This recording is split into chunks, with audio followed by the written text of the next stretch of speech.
ದಾವಣಗೆರೆ ನಗರದಲ್ಲಿ ಸಾಮಾಜಿಕ ಕಾರ್ಯಕರ್ತರು ಹಾಗೂ ಆರ್ಟಿಐ ಕಾರ್ಯಕರ್ತರನ್ನು ಹತ್ತಿಕ್ಕುವ ಕೆಲಸವನ್ನು ಕಾಂಗ್ರೆಸ್ ನಾಯಕರು ಮಾಡುತ್ತಿದ್ದಾರೆಂದು ಸಾಮಾಜಿಕ ಕಾರ್ಯಕರ್ತರು ಹಾಗೂ ಆರ್ಟಿಐ ಕಾರ್ಯಕರ್ತರು ಗಂಭೀರ ಆರೋಪ ಮಾಡಿದ್ದಾರೆ. ದಾವಣಗೆರೆ ನಗರದ ಹೈಸ್ಕೂಲ್ ಮೈದಾನ ವಿಚಾರವಾಗಿ ಸಾಮಾಜಿಕ ಕಾರ್ಯಕರ್ತ ಎಂಜಿ ಶ್ರೀಕಾಂತ್ ಸಾಮಾಜಿಕ ಜಾಲತಾಣದಲ್ಲಿ ಪೋಸ್ಟ್ ಹಾಕಿದರಲ್ಲದೆ ಆಟದ ಮೈದಾನವನ್ನು ವಾಣಿಜ್ಯ ಚಟುವಟಿಕೆಗಳಿಗೆ ನೀಡುತ್ತಿದ್ದು ಇದಕ್ಕೆ ಅವಕಾಶ ಎಲ್ಲಿದೆ?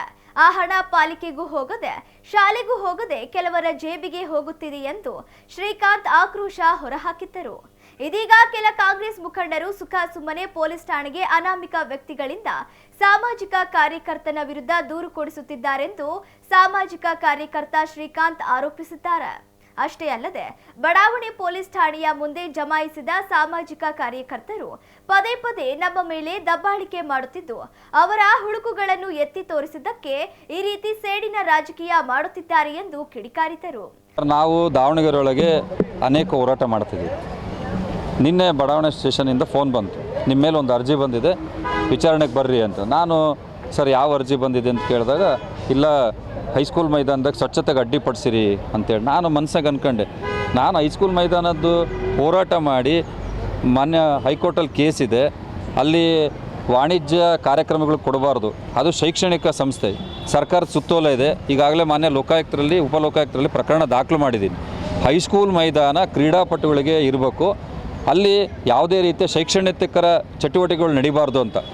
ಇಲ್ಲಿ ಫಿಲ್ಮ್ನವ್ರು ಬರ್ತಾರೆ, ಕಾರ್ಯಕ್ರಮ ಮಾಡ್ತಾರೆ, ವಸ್ತು ಪ್ರದರ್ಶನ ಬರ್ತಾರೆ, ಕಾರ್ಯಕ್ರಮ ಮಾಡ್ತಾರೆ, ಪಟಾಕಿಯರು ಬರ್ತಾರೆ, ಪಟಾಕಿ ಇಡ್ತಾರೆ, ಎಲ್ಲ ಬರೀ ಕಮರ್ಷಿಯಲ್ ಹೊರತು ಅಲ್ಲಿ ಶಾಲಾ ಶಿಕ್ಷಕರು, ಬೋಧಕ ಸಿಬ್ಬಂದಿಗಳು, ಬೋಧಕ ಏನು ನಮ್ಮ ಶಿಕ್ಷಕರಿದ್ದಾರೆ ಅವ್ರ ಮಕ್ಕಳು ಪಾಠ ಮಾಡೋದು ಬಿಟ್ಟು ಬರೀ ಇಲ್ಲಿ ಲೆಕ್ಕ ಪುಸ್ತಕ ಬರೆಯತಕ್ಕಂಥ ವ್ಯವಸ್ಥೆ ದಾವಣಗೆರೆ ಸರ್ಕಾರಿ ಪದವಿ ಪೂರ್ವ ಕಾಲೇಜು ಮೈದಾನದಲ್ಲಿ ನಡೀತಿದೆ.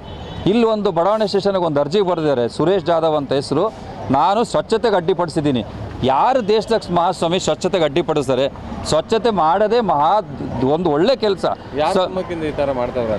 ಇಲ್ಲಿದ್ದಾರೆ ದಾವಣಗೆರೆ ಸೋಕಾಲ್ಡ್ ಒಬ್ರು ಲೀಡರ್ ಇದ್ದಾರೆ. ಅವ್ರು ಈ ಸ್ಟೇಷನಿಗೆ ಬಂದಮೇಲೆ ಅರ್ಜಿದಾರ ದೂರು ಕೊಟ್ಟವರು ಸ್ಟೇಷನಿಗೆ ಬಂದಮೇಲೆ ಅವ್ರ ಹತ್ರನೇ ಬಾಯಿ ಬಿಡಿಸ್ಬೇಕು ಅಂತ ಕಾಯ್ತಿದ್ದೀವಿ. ಅವನು ಯಾವ ಉದ್ದೇಶ ಇಟ್ಕೊಂಡು ಕೊಟ್ಟ? ಅವನು ಸುರೇಶ್ ಜಾಧವ್ ಅಂತ ವ್ಯಕ್ತಿ ಬಡಾವಣೆ ಸ್ಟೇಷನಿಗೆ ಅರ್ಜಿ ಕೊಟ್ಟ ಮೇಲೆ ಅಲ್ಲಿ ಸರಿಯಾದ ವಿವರ ಕೊಡಬೇಕು. ಹೌದು, ಹೈಸ್ಕೂಲ್ ಫೀಲ್ಡ್ ಕ್ಲೀನ್ ಮಾಡೋಕ್ಕೆ ಯಾರು ಹೇಳಿದರು? SDMC ಕಮಿಟರ್ ಹೇಳಿದ್ರಾ ಅಥವಾ ಪ್ರಿನ್ಸಿಪಾಲ್ ಹೇಳಿದ್ರಾ? ಸರ್ಕಾರದಿಂದ ಆದೇಶ ಇದೆಯಾ ಅಥವಾ ಯಾವ ರೀತಿ ಕೊಟ್ಟರು? ಅವನು ತನ್ನ ಡೋಸರು ಮತ್ತು ಟ್ಯಾಕ್ಟ್ರಿಗಳು ತೊಗೊಂಡು ಹೆಂಗೆ ಬಂದ? ನಾನು ಬಂದಿದ್ದೀನಿ ಅಡ್ಡಿಪಡಿಸಿದ್ದೀನಿ ಅಂತಂದಮೇಲೆ ಇದಕ್ಕೆ ಪ್ರಾಂಶುಪಾಲರು ಯಾಕೆ ಮತ್ತೆ ಕಂಪ್ಲೇಂಟ್ ಕೊಟ್ಟಿಲ್ಲ ನನ್ನ ಮೇಲೆ? ಅಡ್ಡಿಪಡಿಸಿದ ಮೇಲೆ ಕೂಗಲ ಎಳತೆಯಲ್ಲಿ ಬಡಾವಣೆ ಪೊಲೀಸ್ ಸ್ಟೇಷನ್ ಇದೆ, ಪೊಲೀಸರು ಕರೆದ್ರೆ ಬರ್ತಿದ್ರು ಅಥವಾ 112ಕ್ಕೆ ಫೋನ್ ಮಾಡಬೇಕಾಗಿತ್ತು. ಈ ರೀತಿ RTI ಕಾರ್ಯಕರ್ತರು, ಸಾಮಾಜಿಕ ಕಾರ್ಯಕರ್ತರ ಮೇಲೆ ವ್ಯವಸ್ಥಿತ ಪಿತೂರಿ ನಡೀತಿದೆ. ನಮಗೆ ಏನಾರ ಆದರೆ ಯಾರು ಹೊಣೆಗಾರರು ಅನ್ನೋದನ್ನು ನಾವು ಶೀಘ್ರದಲ್ಲೇ ನಾವು ಎಲ್ಲ RTI ಕಾರ್ಯಕರ್ತರ ಸಭೆ ಮಾಡಿ ನಾವು ಮಾನ್ಯ DC ಅವರಿಗೆ, ಮಾನ್ಯ SP ಮೇಡಮ್ ಅವರಿಗೆ ಲೆಟರ್ ಕೊಡ್ತೀವಿ. ಬರೀ ಅರ್ಜಿ ಬರೆಯೋದು, ಆಸ್ತಿ RTI ಕಾರ್ಯಕರ್ತರು ಆಸ್ತಿ ತನಿಖೆ, ಇವ್ರು ಯಾವನ್ನು ಹೇಳೋಕ್ಕೆ ಏನೈತೆ ಅಂತ ನೈತಿಕತೆ ಇದೆ ಅಂತೇಳಿ ಆಸ್ತಿ ತನಿಖೆ ಮಾಡಿರಿ. ಪ್ರಕರಣದ ಯಾರು ದುಡ್ಡು ಕೊಟ್ಟಿದ್ದಾರೋ ಆ ಥರ ಹೇಳ್ತೀರಾ ಸರ್?